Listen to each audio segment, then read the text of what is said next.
Ние се молим на Бога за всякакви неща в нашия живот, но колко от нас се молят за дара на любовта, за това Бог да ни научи на истинска любов.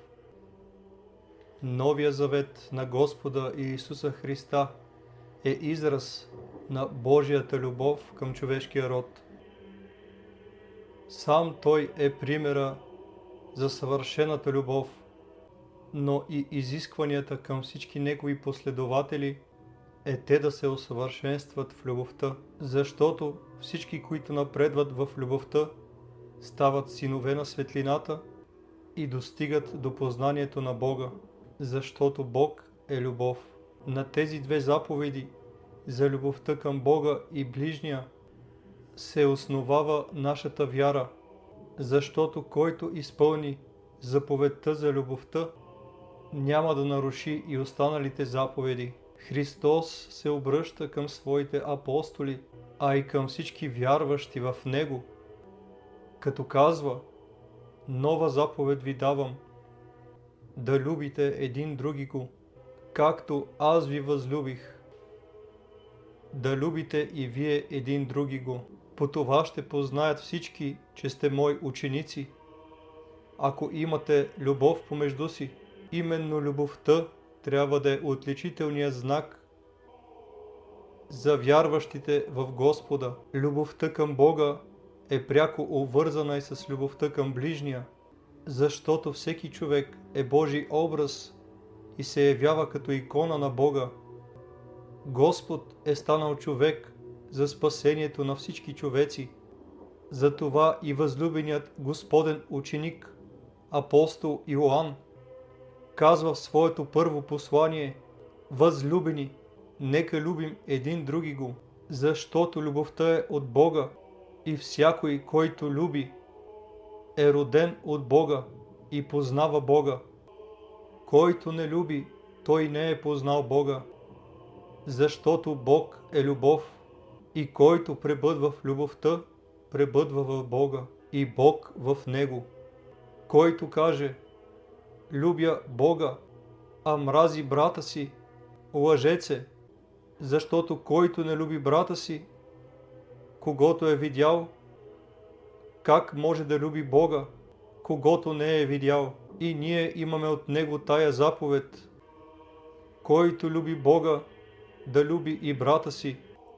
До тук добре, но нашият Господ издига заповедта за любовта на още по-високо стъпало, като ни учи да не се ограничаваме в любовта си само към тези, които ни обичат, но да обичаме дори и тези, които ни мразят и гонят. Ако искаме да бъдем съвършени в любовта и да се уподобим на Него, който се молеше за своите врагове, за да бъдем синове на нашия Отец Небесен. Ако трябва да отговорим от какво най-много страда днес света и човечеството, то това несъмнено е липсата на любов към Бога и между хората. Прави живота на всички ни безрадостен, тежък и непоносим, защото ние сме сътворени, изкупени и спасявани чрез Божията любов. Апостол Павел казва, че дори всички християнски добродетели да придобием, ако любов нямаме, нищо не сме и нищо не ни ползва. Когато апостолите попитали Господ какъв ще е белегът за свършека на света, това, което Той им казва е, че у мнозина ще изстине любовта. Не сме ли свидетели на това днес, как все повече в нас любовта изстива и отслабва?